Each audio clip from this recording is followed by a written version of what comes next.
Hey, what's going on YouTube? So today we're going to talk about the Minnesota Vikings. And to tell you the truth, I did this video 3 times. I was actually supposed to put the video out yesterday. I didn't like the first one, so here's my third time doing this. Hopefully I can start this video off how I want to. We'll see. So we're talking about the Minnesota Vikings. Let's go into the bye week. So they had a bye week 7. For the season, I have a 1.5, and I do have a 46.5 for the over. Also, they do have a new head coach, different philosophy, different game plan, but they still have the same pieces.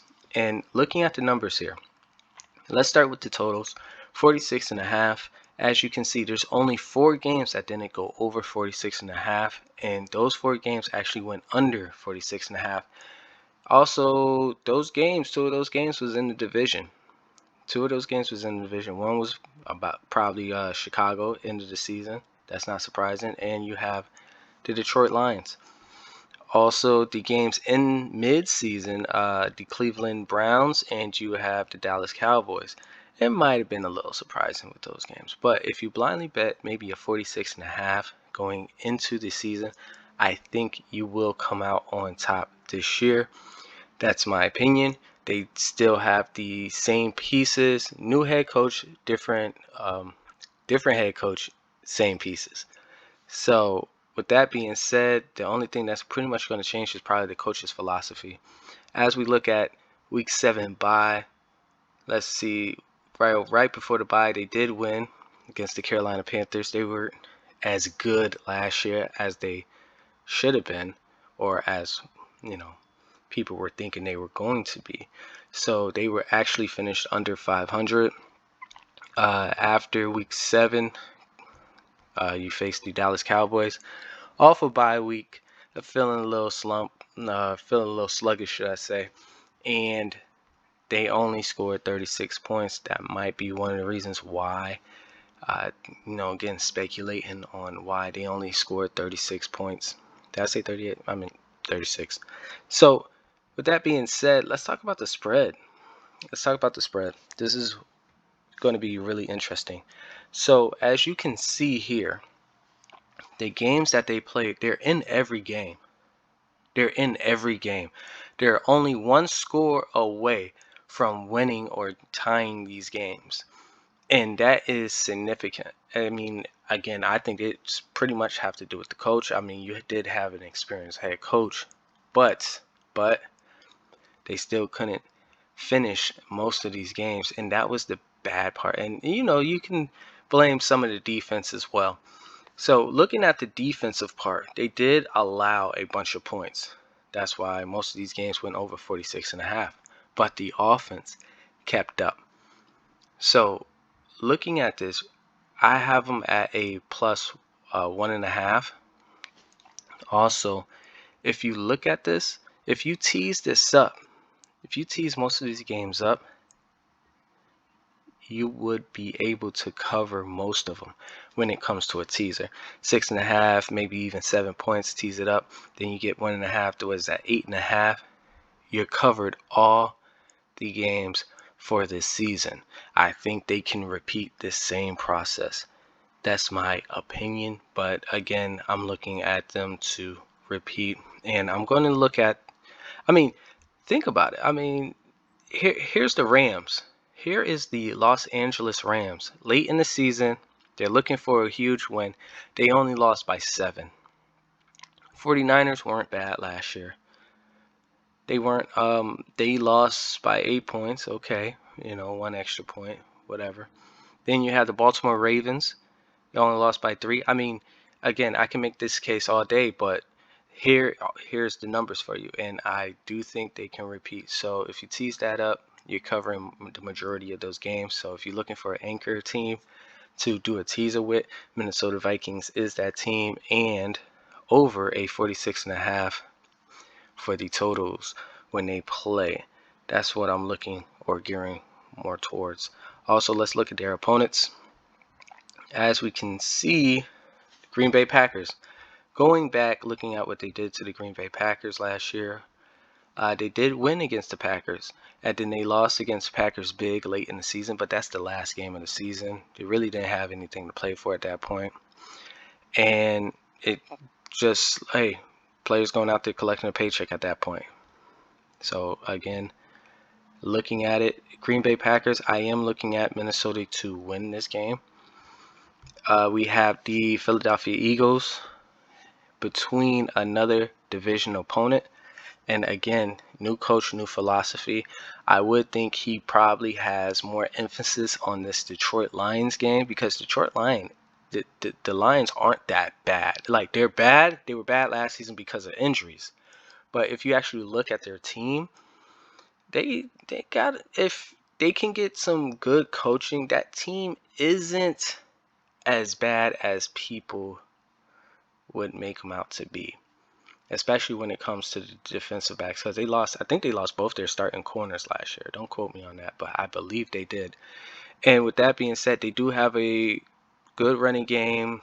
Jared Goff, the only thing about Goff, he doesn't really throw deep. He's more of a middle passing quarterback, so he's going to have those short middle passes.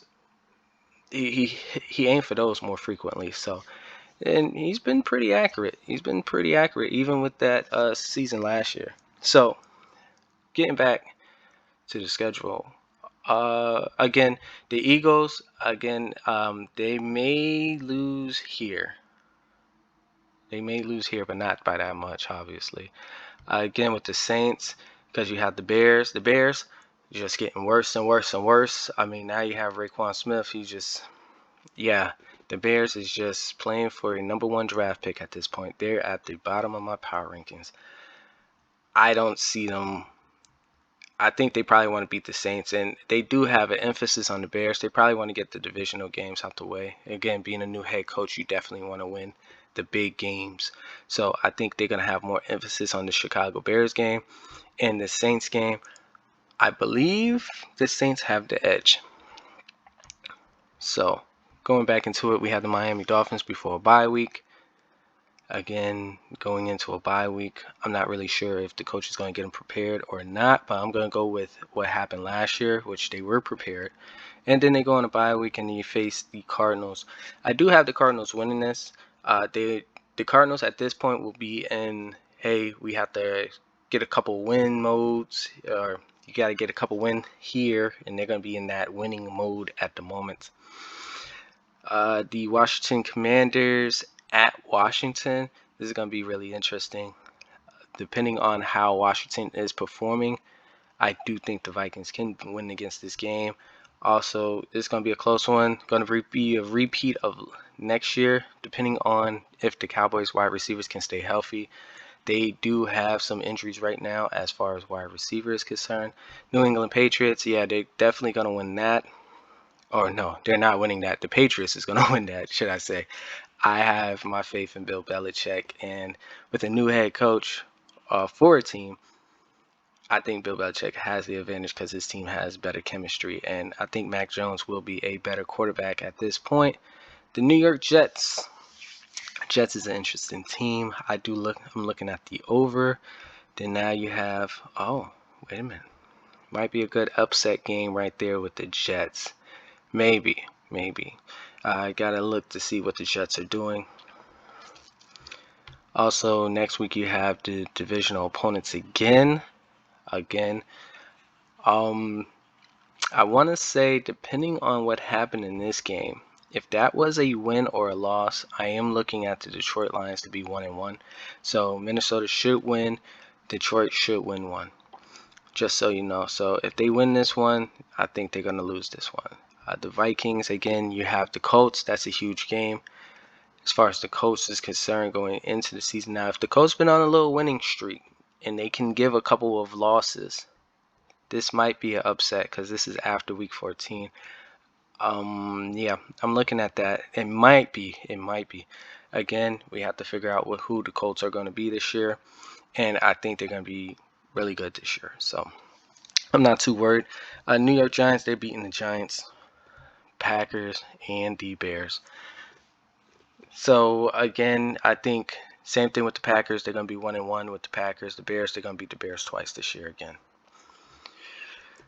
All right, with that being said, we're going to, I'm going to work on this. Actually, I'm working on Denver after I'm done with this video. I'm posting this after, yeah, I'm posting this in a couple minutes here. And I'm going to do the Denver Broncos, and I'll probably post that later tonight. I just have to determine what is the contribution that Russell Wilson can definitely give to the Denver Broncos, which is, he can give a lot. The only question mark about the Denver Broncos is you have a bunch of unknown wide receivers, and they haven't really been proven yet with a good quarterback. So depending, we're going to see this year if they are the real deal. If not, they're probably going to have to draft some wide receivers in the mid future, but I don't think that's a problem. Tim Patrick, he did go on IR, so if you have a big target, a 6'5" target, that's not going to be in there this year, just to keep that in mind. But that's what I have for the Minnesota Vikings. A very, very interesting team. They're going to be in all of the games in this next season, I believe. And I think they can definitely repeat what they did last year. So if you tease them up to an 8.5, you should have a good number for the Minnesota Vikings for this season to go over, as well as if you get them at that 46.5 to the over, that is a good total for the Minnesota Vikings as well. But like, subscribe, share. Thanks for watching, and watch out for that Denver video I'm going to put out later tonight. Appreciate you guys. Later.